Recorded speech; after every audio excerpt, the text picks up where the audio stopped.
I said it in my Kirby video, but I feel the need to reiterate before we begin. Localization is a tricky thing. Often when a game makes the jump from Japan to America, characters will go through some changes to make them more appealing to a Western audience. Sometimes they'll be marketed differently, maybe the in-game dialogue will be rewritten. Kirby get angry. But what if the game requires more than a few minor tweaks? Well, in many cases, it simply won't come over at all. But sometimes developers will rework the whole thing from the ground up, scrubbing away the original identity by any means necessary. Which brings us to Panel De Pon, a 1995 puzzle game released for the Super Famicom. It was developed by a division of Nintendo called Intelligent Systems, known for franchises such as Fire Emblem, Paper Mario, and WarioWare. Their Japanese website features a developer interview, which is actually still up despite not having been updated since 2006. Luckily though, the fine folks at Timely Howard, one of the greatest names for a website I have ever seen, translated that interview, so I'll be referring to it throughout the video, is basically all we got. I should also note that the game itself was translated by a fan named Zukio in 2007. Apparently Nintendo didn't get the memo on that one, but we'll talk about that in another video. According to the README included with the translation, he wanted to share his love for the game by making it more accessible, as well as learn how SNES games work. No idea where this legend is now, but I am eternally grateful, because it means that I get to experience the intricate story. This is the version of the game you'll be seeing throughout the video, and I'll talk about why it's needed later on. The gameplay is simple at its core. You're presented with a grid of blocks that automatically rise toward the top of the screen. You have to clear them away by matching 3 or more of the same color. If they hit the top of the screen, you lose. There's a deeper layer of strategy to this though, especially if you're facing off against a human or computer opponent. If you manage to rack up some combos or some solid rows of more than 3, you can drop garbage blocks on your opponent's screen. Be careful though, the same can also happen to you. The basic gameplay came easily to the developers, but the combo system took more time to flesh out. I personally think they did a great job of building a rich and enjoyable system. It's very similar to Puyo Puyo.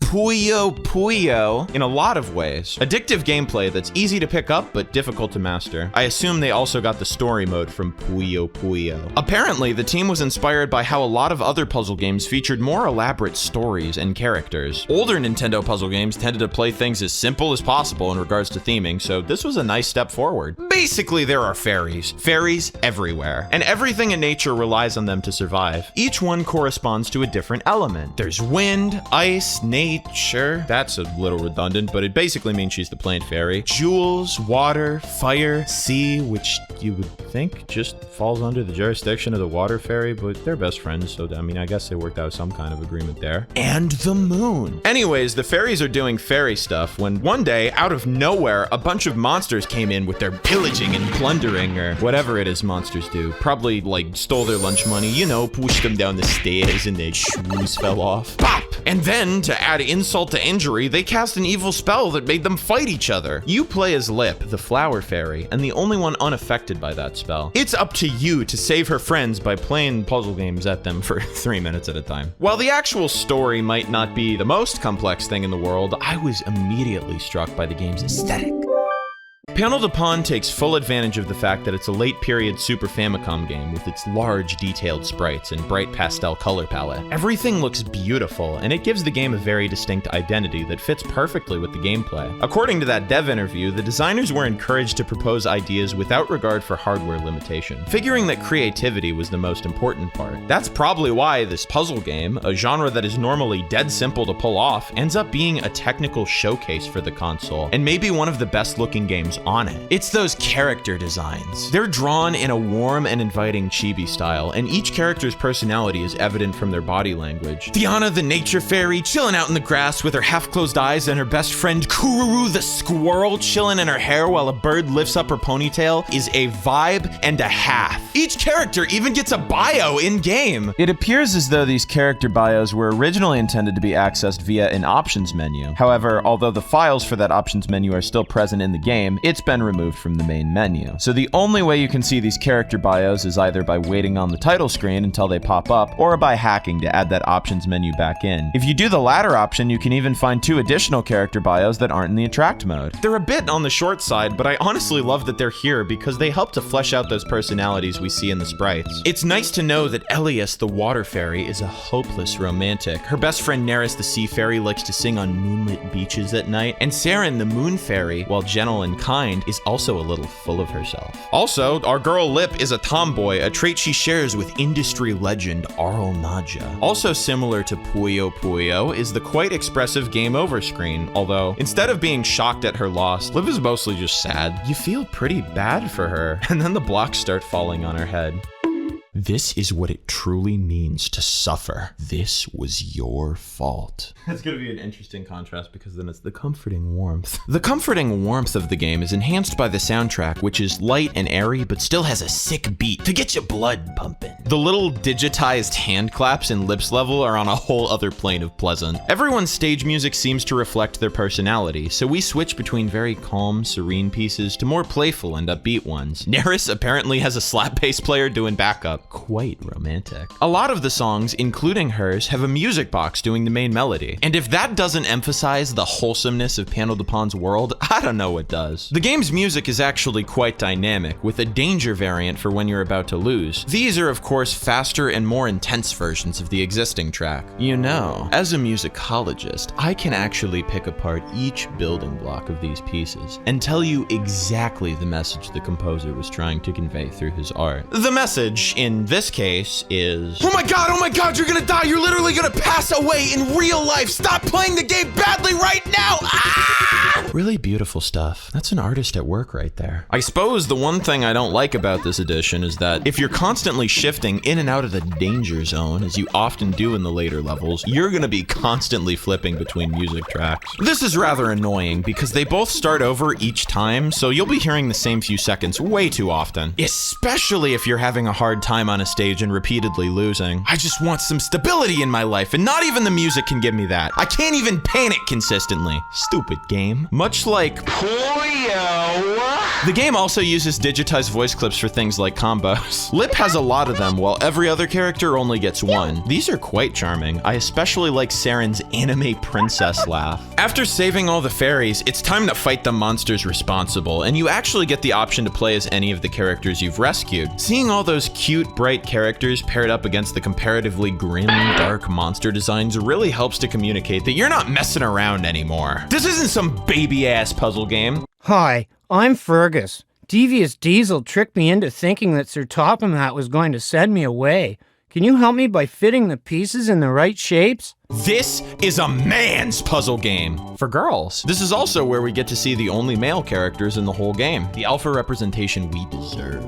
If you lose a match while playing as a certain fairy at this point, they're wiped from your character select. Jesus Christ, I hope they're okay. What if that means they died? I couldn't land that last combo, and it cost someone their life. You can still play as Lip even after losing with her though, meaning that she is apparently immortal, and you get unlimited continues. Eventually, you defeat the final boss, Thanatos, or Cordelia if you're playing hard mode, and peace is restored to the land. Actually, if you defeat Cordelia, she'll reveal that she's Lip's mom, the queen of the fairies, and she was just testing whether or not Lip would be able to take up the throne in the future. Kind of an awful thing to do, you know, making literally all of the fairies fight, but at least she's made sure that Lip's up for queening, I guess. That was the story mode, but the game's got a lot more to offer than that. For some reason, you can play as 6 fairies in all of these modes, which is all well and good and fine, but there are 9 fairies in this game. For some reason, they just don't let you play as Sherbert, Neris, or Ruby. As a lifetime fan of mermaids, I am now formally requesting that Nintendo issue a patch to right this wrong. This cartridge is worthless to me until that day, and it'll be cast into the sea if they don't comply. Anyways, first is the classic endless mode, where you have far too much room to adjust your speed. I don't know what kind of mad person starts on 1 speed, especially if they're combining it with hard difficulty, but props to them because dear God, that was 10 minutes of my life gone like tears in the rain. Next up is time trial mode, which is what it sounds like. You have 2 minutes to rack up points, and if you're good enough, you end up in the prestigious leaderboard at the end. There's no division between the difficulties though, so if your stepdad, Clint, wants to spam his easy mode nonsense when he's not even your real dad who's actually good at Panel De Pon, while you're just vying for a crumb of attention on 99 speed, you might suffer, even though you're better better than him! Up next is stage clear mode, where your goal in each of the 30 stages is to get rid of everything above this little line. This starts at a leisurely, relaxing pace before growing equally as daunting as the story mode's later levels. There's no opponent here though, so the most threatening thing is the board itself. You only have you to blame for your mistakes. This mode is divided into 6 segments which take place on each respective fairy's background. They all have an intro too, giving you a helpful hint. This mode's a good way to keep challenging yourself after you've finished up the story. The final additional mode is puzzle mode, where you have to endure 60 stages of these things. You have a preset block combination on the screen, you have a limited number of moves, and you have to get rid of all the blocks. Unfortunately, I have my brain waxed regularly, which means I have a lot of trouble figuring these out. My Twitch audience had to babysit me by the second set, and there are 4 more, so I think it's safe to say that this one's not for me.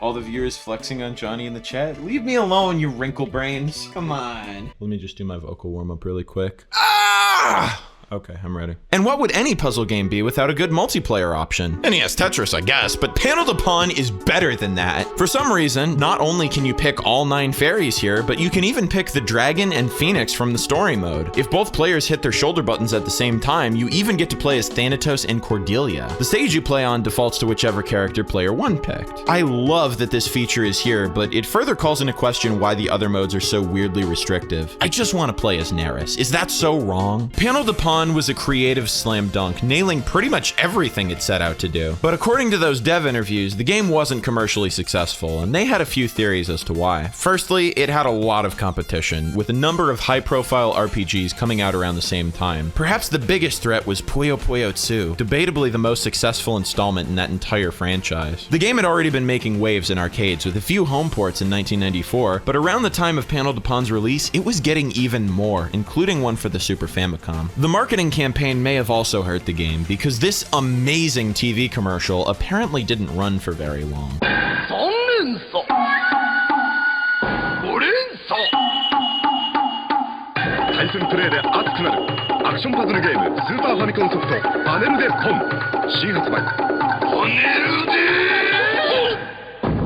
And beyond that, the devs were worried about its accessibility. Not knowing about the chaining system severely limits new players. In spite of the game's tutorials, it's pretty tricky to learn. Maybe arcades would have helped it find its audience, maybe puzzle games were oversaturated, there were a lot of things working against it. It needed big Nintendo money behind it in a way that didn't happen. A game like this could never get localized, except here's the thing, it did. Now, I think some of you know exactly where I'm going with this. This game stars what are essentially anime characters, magical girls. It came out in 1995. Anime was just barely starting to break through in the US with stuff like Sailor Moon and Ranma. While some countries in Europe, like Germany, had been receiving localized anime for years by this point, others, like the UK, were even further behind than America. So that's one big strike against your game's appeal in these territories. The second big strike, unfortunately, came from the fact that, well, most video games weren't really marketed to a female audience in the mid-90s. This was the era of play it loud, the era of commercials where Kirby beat up biker gangs and a man exploded to sell you Yoshi's Island.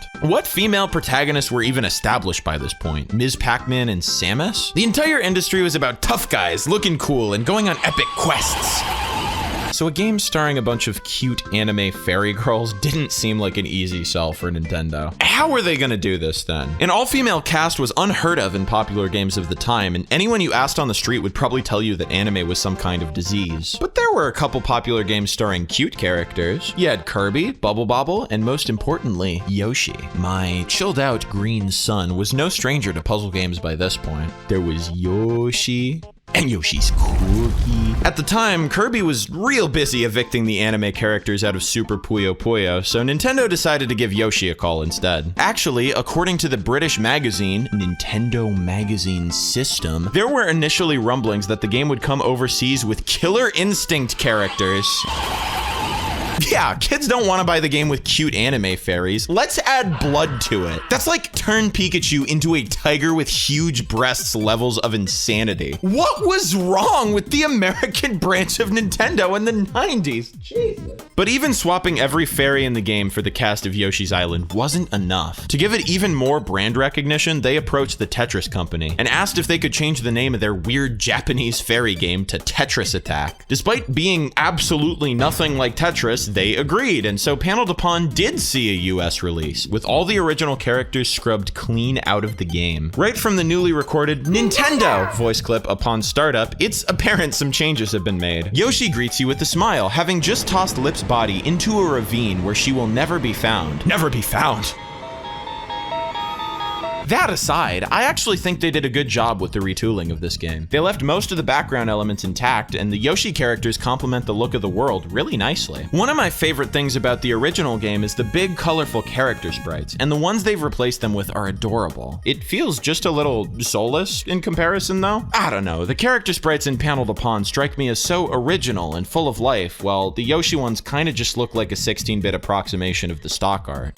The story is basically the same thing as before. Swap Lip for Yoshi, Thanatos for Bowser, Fiona for Poochie. Some of these Yoshi's Island characters being your pals is sort of a stretch, to be honest. Like, does Yoshi hang around with Lakitu and Blarg on a regular basis? Apparently, Lungefish doesn't like Yoshi if his character bio is to be believed, so they couldn't even completely commit. I guess this would also be the only playable appearance of some of these characters because of the whole endgame. I can finally be Bumpty. The overworld is mostly unchanged, but Yoshi does a cute little run, and I think that's all they really need. Tetris Attack also adds a nifty little password system to the story mode, allowing you to continue from where you left off. You can see the passwords after you beat an opponent or on the game over screen, which is heavily reworked but still contains the iconic block bonk.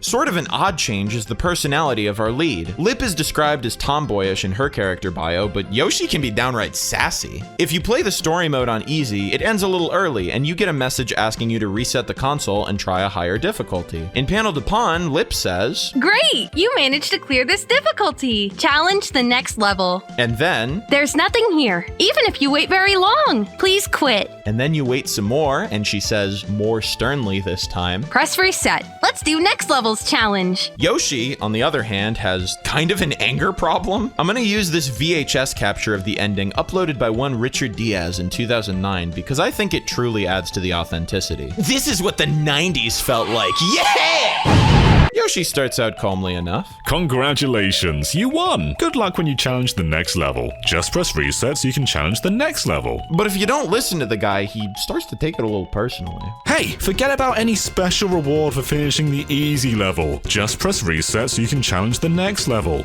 But you do not heed Yoshi's words lingering on this static screen, the only illumination in your room being the light of the television screen. The console is heating up faster than our planet, but not as fast as the anxiety building in your mind and body. The anticipation is insufferable, and the sensation of sweat drizzling down your skin is overwhelming. He snaps. Hey, I'm not kidding! That's all! There isn't any more! Press reset! His facade has broken. He cares not for your feelings or your well-being. His only desire is to attack the Tetris, and he can only do that if you comply. His fate is in your hands. And hey, do you happen to remember that dummied out options menu from Panel De Pon? Well, here it is on the main menu without hacking, which means that the character bios also return, and there's some good tidbits in here. Remember, for example, that Bumpty isn't cute. Never call him cute. He's cool. Also, Poochie is friends with monkeys. I don't even know what Raphael Raven's description is supposed to be. Is this like the inside of his mind? The game also swaps the voice clips, which of course means that you can now hear what Lakitu sounds like. Hey. Basically all of these are weird in some way. Why is Poochie's sound effect an actual dog bark while Froggy's is just a guy going ribbit? Why does Naval Piranha say baby?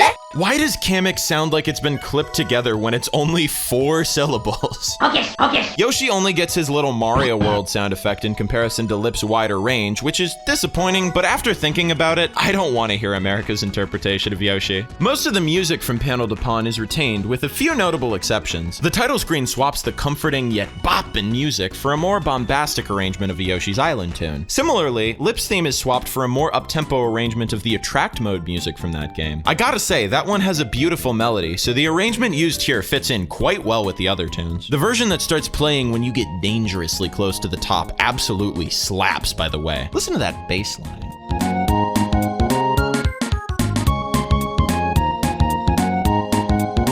On the Game Over screen, you even get to hear a music box version of the song. It's a lot gentler and sadder than the Yoshi's Island version, more in the vein of Panel De Pon's Game Over music. While I'm on the topic, I think it's interesting to note that there are actually 3 different Game Over songs in the original Panel De Pon, arranging not only Lip's theme, but also Windy and Elias's themes. There's also new music at the end of matches. Rather than just letting the stage music continue, you now get unique win and lose fanfares. The rest is largely the same, which I'm happy to report because it means that the tasty slap bass has been given to Lungefish. It's his now. So, did the scheme work? Did Tetris Attack make more money than Panel De Pon? I don't know. I can't find sales figures, but we can at least check if they tried. How did they market the game? The one TV commercial I could find isn't specifically for Tetris Attack. No. It was for the Tetris Attack Tons of Fun $1 Million Sweepstakes. The gist of this is that you'd better march on down to Blockbuster Video, and you'd better rent and play Tetris Attack. They'll even give you a free SNES game rental, and you have a chance at winning a Nintendo 64 Entertainment Center, and numerous other prizes that I can't find any documentation on. Hooray! Santa's pissed though. It also seemed to pop up on a lot of promotional VHS tapes and laserdiscs. My favorite of these is a disturbingly accurate conspiracy theorist talking about the dangers of Tetris Attack. Simple to learn, they say fun to play, ooh,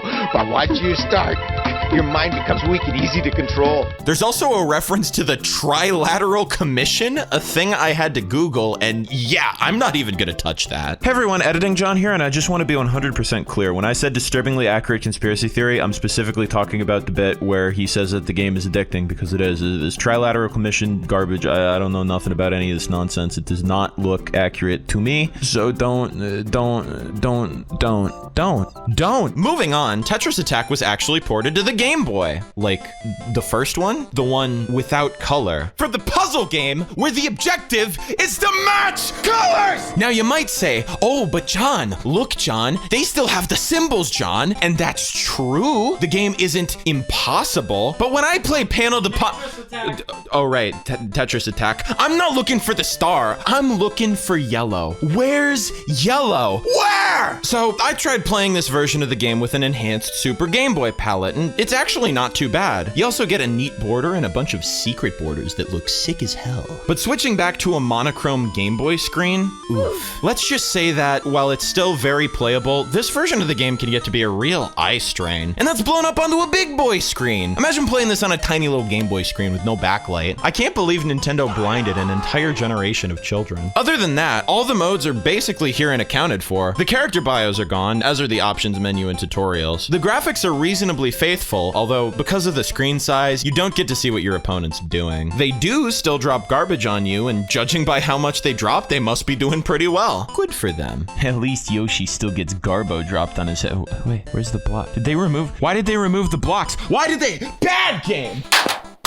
The gameplay's admittedly kind of slow, and you have a smaller playfield, but it's not like a deal breaker or anything. The music consists of pretty good chiptune renditions of the originals, although for some reason the Bowser theme is different and it slaps a whole lot more. It's like a totally random change. The song's not in the original Panel De Pon to my knowledge, so I don't know. Now, aside from the questionable decision to make this at all, this game is actually an interesting piece of history, because not only was it released in America under the Tetris Attack branding, but it was actually brought to Japan with the Yoshi characters as Yoshi no Panapon. Yoshi's Panel De Pon. Yoshi's starting to get maybe a little too pushy with his involvement in this whole project. Weirdly, the American version of this didn't get a TV commercial, but the Japanese version did? Maybe that's because the home version was hogging all the spotlight in America. Either way, we seem to have a bunch of Japanese schoolgirls playing Yoshi De Pon on their Game Boy Pockets. Lovely.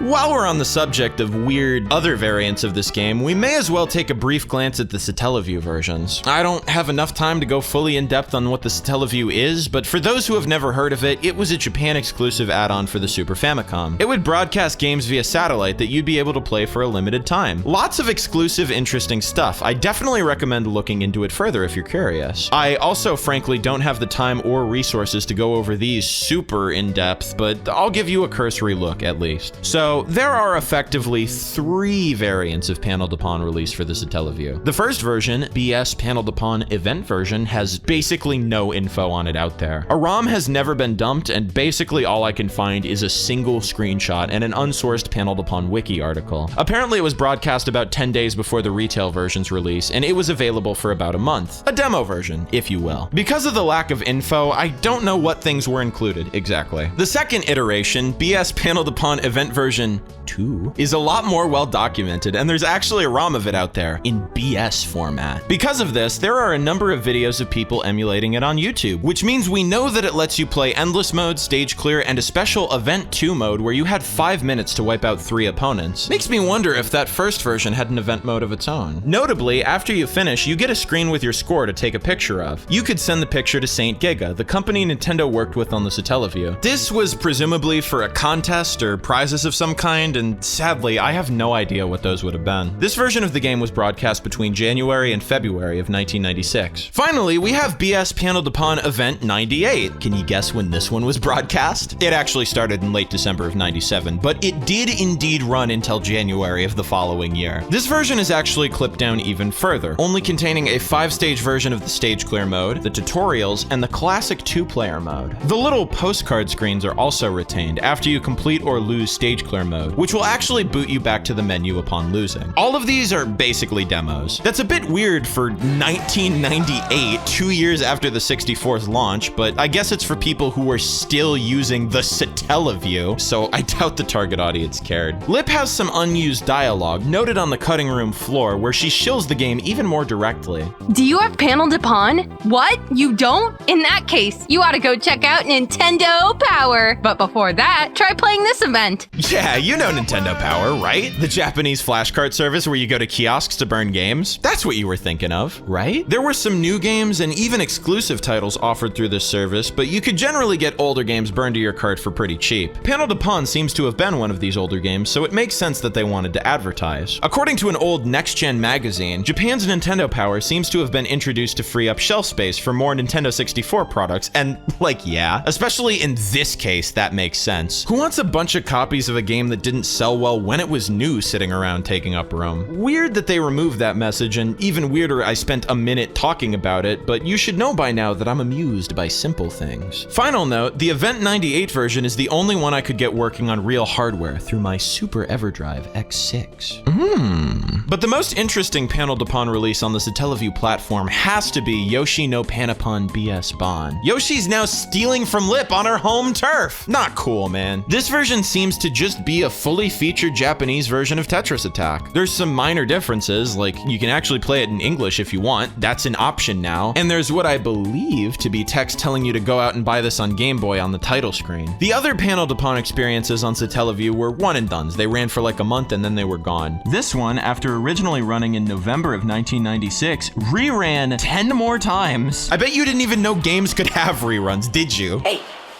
Hey, I've seen this one. This is a classic. The last time it reran was between May and June of 2000, only a year away from the release of the GameCube. Nintendo stopped producing new content for the Satellaview in 1999, so I guess Saint Giga needed all the reruns they could get. Still, this means the service ran through almost the entire Nintendo 64 life cycle, and, as a matter of fact, Yoshi no Panapon BS Bon was the third to last game ever to be broadcast through the Satellaview. I looked, couldn't figure out what the last two were. But it's wild to me that Yoshi took over and dominated Lip's game with an iron fist on Game Boy and Satellaview, not only being rerun way more times, but also having a lot more of a fully featured version. Why would you ever buy Panel De Pon when you had Yoshi's version saved to your Satellaview cart? In fact, the only reason we have this one is that a lot of people did save it to their carts, which makes sense considering the game's numerous reruns and the lack of DRM. Some Satellaview games only let you play them a certain number of times, probably so you'd go out and buy the cartridge version. But Yoshi? Nah, that man made off with the entirety of Panel De Pon and he's just giving it to you. What a nice guy. I sure hope he pays his tax. Panel De Pon is an incredibly addicting puzzle game in every iteration, even on Game Boy. It's sort of in the competitive Puyo Puyo vein, but it sets itself apart quite well, in my opinion being even more fun. And those big old fairy sprites are full of character, but Yoshi was fast encroaching on their territory, even in their home country. I'm sure it'll be fine though. The next game will bring the fairies back better than ever. And hey, anime started to get really popular internationally in the late 90s because of stuff like Pokemon. So maybe Pokemon will influence Nintendo to leave these guys intact next time. Right? I'm Jonii, and I've got to go attack the Tetris as it's infiltrated my home. Peace.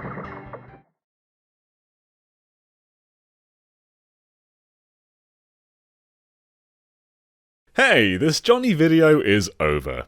Go click on another one, or check out Good Vibes Gaming. And Mace'o'Mochi. Or play Panel De Pon on Nintendo Switch Online. Either way, I'm happy.